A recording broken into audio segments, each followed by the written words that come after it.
You please start with divine and also my doubt about Prahlad, because मुझे ऐसा लगा कि प्रहलाद को बार बार विष्णु बचाता है, क्योंकि उस स्टोरी से बहुत लोग को होप आता है कि अगर कोई प्रॉब्लम में है तो भगवान तुरंत प्रकट होते और उनको बचाते हैं। शायद मेरी अंडरस्टैंडिंग गलत हो, आप उसको थोड़ा ठीक है, ठीक करें।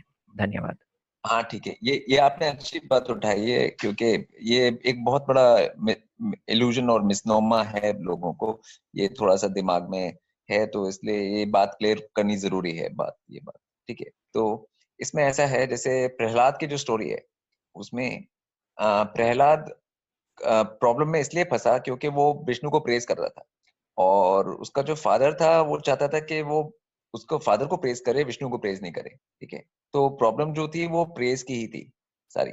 और जो जो प्रहलाद था वो कंटिन्यूअसली बचपन से, छोटेपन से, जब से सिंस ही वाज बोर्न, मतलब जब से वो पैदा हुआ तब से वो विष्णु को प्रेज कर रहा था, ठीक है। तो वही मैंने बोला, जो पीबीएस प्रिंसिपल है, प्रेजिंग बाउइंग सर्विंग, तो वो प्रेज कर रहा था, फिर बाव भी कर रहा था विष्णु को। तो वो ना अपने फादर को प्रेज कर रहा था, ना अपने फादर को बाव कर रहा था, जबकि his father was the Lord of three world, जो तीन लोक का स्वामी था उस टाइम पे, ठीक है।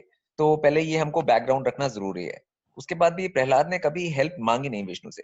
जब भी उसके फादर ने उसको कुछ भी करने की, कुछ नेगेटिव करने की कोशिश की, उसको मारने की कोशिश की, उसको कुछ भी करने की कोशिश की, प्रहलाद ने कभी कुछ विष्णु से मांगा नहीं। विष्णु ये नहीं बोला प्रहलाद ने, ओ विष्णु कम हेल्प मी, मुझे बचाओ, मुझे कुछ, उसने कभी कुछ मांगा नहीं।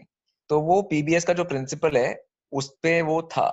विष्णु ने हेल्प उसको इसलिए किया कि वो मांग नहीं रहा है हेल्प, वो खाली प्रेज कर रहा है और बाव कर रहा है, वो कोई चीज मांग नहीं रहा है, वो कोई डिमांडिंग नहीं है, उसमें डिमांडिंग नहीं है।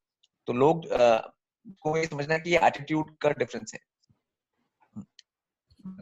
एक है डिमांडिंग एटीट्यूड, एक है नॉन डिमांडिंग एटीट्यूड। तो ये लोगों को समझना बहुत जरूरी है इंडिया में स्पेशली।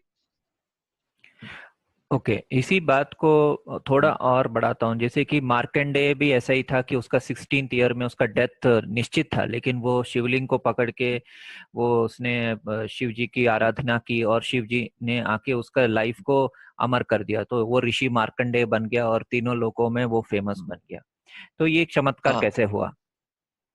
उसमें भी पीबीएस किया ना उसने उसने शिव को प्रेज किया, शिव को बाव किया, शिव को बोला कि आप, मैं जो चाहेंगे मैं करूंगा, ठीक है। वो अपने आप को ओपन किया शिव की सर्विस के लिए, तो उससे शिव फिर खुश हुए और शिव ने उसको वो वरदान दिया। जो आपके जितने भी वरदान हैं, जो बून्स हैं, जो भी जिनको भी मिले हैं, वो पीबीएस के बाद ही मिले हैं, बिना पीबीएस के नहीं मिले हैं। ऐसे खाली रोने धोने से नहीं मिले हैं कि तुम बोलो कि अगर मैं एक सिंपल सा एग्जांपल देता हूँ। अगर आप सोचिए कि कोई और भीषण नरक में है, यहाँ से भी भीषण नरक में है, वहां ये उसको यातनाएं दी जा रही हैं, बहुत सारी यातनाएं दी जा रही हैं। तो वहां पे जब वो जब यातनाएं दी जा रही हैं तो उसको पेन होगा, तो उसमें से अगर वो चीखेगा कि भगवान God please help me, please save me, मुझे बचाओ, मुझे बचाओ, अगर वो ऐसे करेगा वहां पे जाके, तो कोई भगवान और कोई हायर बीइंग और कोई वहां पे नहीं आने वाला है। उसको ये यातनाएं चलती रहेंगी उसकी, वो रुकेगी नहीं। तो उसको समझ में आएगा कुछ देर के बाद, कुछ टाइम के बाद, कि इससे काम नहीं बनेगा। ये जो डिमांडिंग एटीट्यूड है वो आपको पहले ही वो ही नरक में लेके आया है। तो वो जिस जिस एटीट्यूड ने आपको उस स्टेट में पहुंचाया है, वो ही एटीट्यूड आपको वहां से नहीं निकाल सकता। आपको उस एटीट्यूड में से निकलना पड़ेगा। सबसे ज्यादा इंपॉर्टेंट चीज इस मल्टीवर्स के अंदर जो है वो है एटीट्यूड, ठीक है। और आपका एटीट्यूड वही डिमांडिंग रहा, तो फिर आप निकल नहीं सकते, मतलब आप और उसमें नीचे जाओगे, उसमें आपको अपना एटीट्यूड चेंज करना पड़ेगा। ये बहुत सिंपल सी बात है। तो वो आप डिमांडिंग एटीट्यूड रख ही नहीं सकते हायर डिवाइन के साथ, कि आपको मेरा ये करना है, आपको मेरा ये कर दो, ये सब नहीं आप कर सकते। आपको खाली पीबीएस करनी है। उसके बाद अगर वो आपसे खुश हो जाए तो वो आपसे खुद बोलेंगे मांगो क्या मांगते हो, मतलब वो आपको खुद मांग बोलेंगे, मतलब आपको मांगने की जरूरत नहीं पड़ेगी।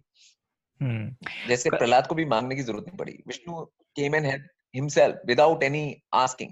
मतलब उन्होंने कुछ कभी प्रहलाद ने, जब फाइनली जब नरसिम्हा अवतार, उस टाइम पे भी प्रहलाद ने नहीं मांगा था कि मुझे बचाओ अपने फादर से। मतलब प्रहलाद ने नहीं कभी कुछ मांगा विष्णु से। हाँ, वो प्रहलाद का एंड में क्या हुआ कि ये हिरण्यकश्यप बोल रहा था कि तुम्हारा भगवान, तुम बोलते हो हर जगह है, तो दिखाओ क्या हाँ, इधर है उधर है। तो फाइनली स्तंभ को मारा, पिलर को मारा, तो पिलर से नरसिम्हा अवतार बाहर आए। हाँ। और उसमें बाहर आए, उसमें भी प्रहलाद ने नहीं बोला कि आप आओ। प्रहलाद ने एक बार भी डिमांड नहीं किया विष्णु से इंटरवीन करने की, एक ओके। बार भी, ओके। कभी भी। ये उसका स्टोरी का मेन इंपॉर्टेंट चीज है, लोगों को ध्यान में रखना है, ये मतलब बात